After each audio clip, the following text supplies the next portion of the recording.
É impossível Boneiru ter desenvolver todo negócio de estrangeiro. É impossível que desenvolver na Boneiru que Boneiriano não tem 2, 3 trabalhos para sobreviver. É impossível.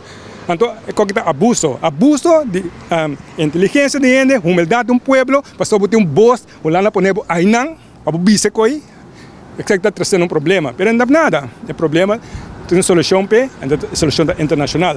Então, essa daqui, a nossa oportunidade aqui, mas sobre eu nós podemos dar uma trombada de medalha e Hulanda a kuminsa ganha é mensahe.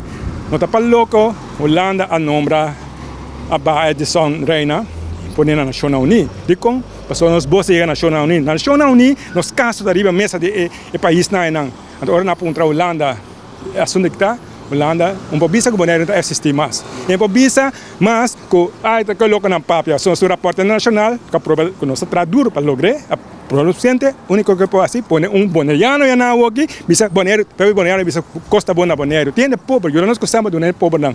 Mas ainda vai bisa assim, de com não pobre. Ainda vai bisa assim, que Hulanda é assim nós conosco. Pois é, nós boas, a chega, e nós boas tem para contradizer e deal com não nível.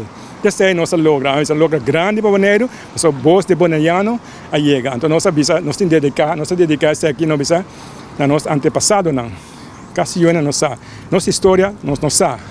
Certo? É a base principal. Então, o que conta nós não queremos.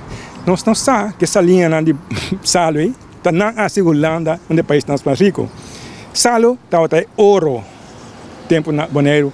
Não descobri, que foi nos antepassados, não. Mata não.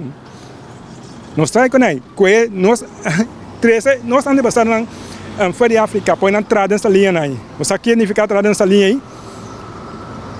Vai puntra, e nessa linha, conduz da entrada nessa linha. Então não tem patch, não tem escola, não tem condição de trabalho, não tem erca ou não é suficiente, não tem essa entrada nessa linha aí, tem muri. Então, a vida está mais cortico. Então, não há Hulanda rico. O salo é o negócio mais importante no mundo do tempo. E também sei que isso é para salo. Não é para ouro, não é outro país, não é para salo. Que é um tipo de emoção que nós não temos, mas isso é a base que nós temos direito a ver, para papia, e direito para exigir e caricom a dar um step avançado em assunto aqui.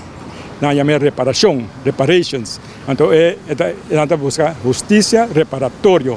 Reparação para o dano não atrás quando alaga nos em desenvolvimento, mas de uma maneira para gap, para direito. Então, nós estamos buscando justiça reparatória e caricom a dar nosso honor, dor que não reconhecer nosso trabalho, que nós sabemos internacionalmente, não reconhecer sei, então de prometer de nós isla não agora oficialmente reconhecer para CARICOM.